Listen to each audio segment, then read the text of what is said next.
The most important thing to understand about the current situation is that the United States is facing a contradiction that it cannot easily resolve. On the one hand, American officials talk about economic pressure, sanctions, and increasing measures against Iran. On the other hand, they are increasingly concerned about the consequences of continuing the confrontation, especially for energy prices and the global economy. For decades, the United States has tried to pressure Iran economically and politically, but I don't believe that Washington has the ability to bring the Iranian people to their knees. They can certainly increase suffering, and they have every intention of doing so, but that does not mean Iran will surrender. At the same time, the Americans have been sending threatening messages to Iran through third parties, while building up their military capabilities in the region. The Iranians are watching this very carefully. They are also preparing themselves by expanding their missile and drone production, strengthening underground facilities, and improving their command and control capabilities. Iran has also made its position very clear. If the United States attacks civilian infrastructure, the response will not necessarily be limited to Iran itself. Countries that assist the American military could also face consequences. That is why the situation is so dangerous. The United States may believe it can control the escalation, but once the fighting begins, there is no guarantee that it will remain limited to one battlefield. The situation in the Persian Gulf is becoming increasingly dangerous because the economic consequences are much larger than the military confrontation itself. The Strait of Hormuz is not simply important to Iran or the United States. It is one of the most important energy routes in the world, and any serious disruption affects countries far beyond the region. At the moment, the number of ships passing through the strait is dramatically lower than it was before the war. Iran is allowing some vessels to pass, particularly ships from countries that have not participated in the conflict. But normal commercial traffic has not returned, and the problem is not limited to crude oil. Shortages of other products can become even more serious. Helium, sulfur, fertilizers, refined petroleum products, petrochemicals, and LNG all depend on transportation routes that are now under enormous pressure. This means the consequences are spreading through the global economy. Countries that have nothing to do with the conflict can face higher energy costs, shortages of industrial materials, and disruption to supply chains.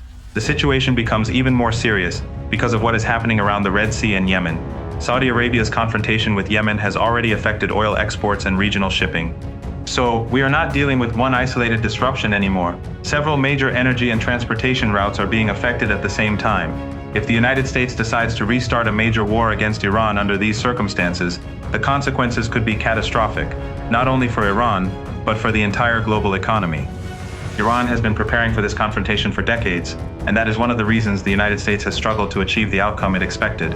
Iran understood that it could not compete with the United States in a conventional military contest based simply on aircraft carriers, air power, and expensive weapons systems. So it developed a different kind of military structure. A large part of Iran's military infrastructure was built underground. Missile and drone facilities, command centers, production facilities, and other important assets were designed with the expectation that they could become targets in a future war. Iran also developed an indigenous military industry because it knew that relying on foreign suppliers would leave the country vulnerable whenever sanctions or war interrupted supplies. That preparation matters enormously today. The United States and its allies may have enormous military resources, but they also have enormous logistical requirements. Missiles, aircraft, ships, fuel, spare parts, and defensive systems all have to be supplied continuously. A prolonged conflict therefore becomes a question not only of who has the most powerful weapons, but who can sustain the fight. Iran has demonstrated that it can continue producing and deploying missiles and drones while absorbing enormous pressure. That is very different from the image that many Western policymakers had constructed of Iran before the war. They underestimated the country. They assumed that enough bombing would destroy its military capabilities and that the political system would then collapse. But Iran prepared for precisely that scenario. And this is why the longer the conflict continues, the more difficult it becomes for Washington to claim that military pressure has solved the Iranian problem. The United States may still possess extraordinary destructive power, but destruction is not the same thing as achieving a political objective. The central question is therefore not whether America can inflict damage on Iran. Of course it can. The question is whether it can force Iran to surrender its strategic interests, and so far, that has proven much more difficult than Washington expected. The other major development is changing position of Iran in the wider international system. Iran is no longer looking at the West as the center of its economic and strategic future. The experience of this war has reinforced the idea that Iran needs stronger relationships with China, Russia, the BRICS countries, and the broader global South. Iran's entry into the new development bank is important in that context. It is not simply a financial decision. It is part of a much larger transformation in which countries that have been subjected to Western sanctions are looking for alternative financial and economic structures. The more the United States uses sanctions as a weapon, the greater the incentive becomes for countries to develop systems that are less dependent on Washington. And this is a problem for the United States because the pressure it is applying to Iran can also damage the wider global economy. The conflict around the Strait of Hormuz has already disrupted shipping, and the economic consequences are spreading. Recent reporting indicates that tanker traffic has fallen sharply and that the uncertainty around the strait is putting additional pressure on energy markets. So, Washington has to ask itself a very simple question. How long can it continue trying to economically isolate Iran without also isolating itself from an increasingly important part of the world? For Iran, the answer is becoming clearer. The country has experienced decades of sanctions, pressure, and threats, and yet it has continued to develop its own industrial and military capabilities. It has also maintained relationships with countries that do not accept the American approach to international affairs. The war has therefore accelerated something that was already happening.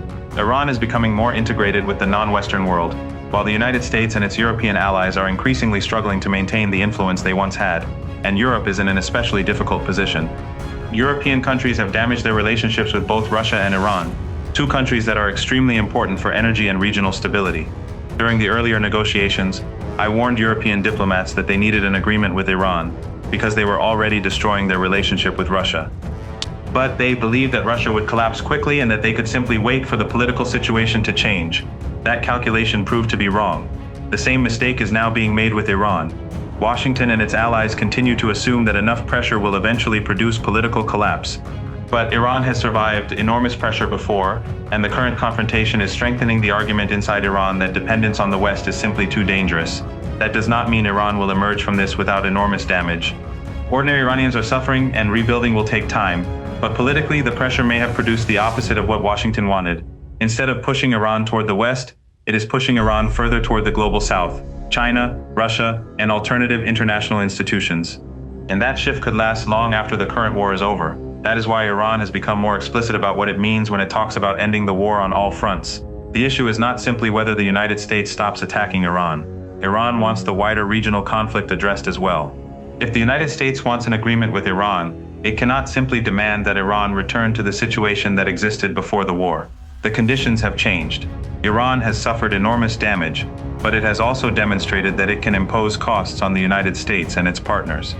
The Strait of Hormuz is one example of that leverage. Current shipping data shows how dramatically traffic through the waterway has fallen, while Iran has continued tightening its rules for vessels seeking passage. And the economic pressure is not disappearing. Washington has now announced another major round of sanctions, threatening countries and companies that continue doing business with Iran. Iran has warned that cooperation with those measures could have consequences, but sanctions do not exist in isolation.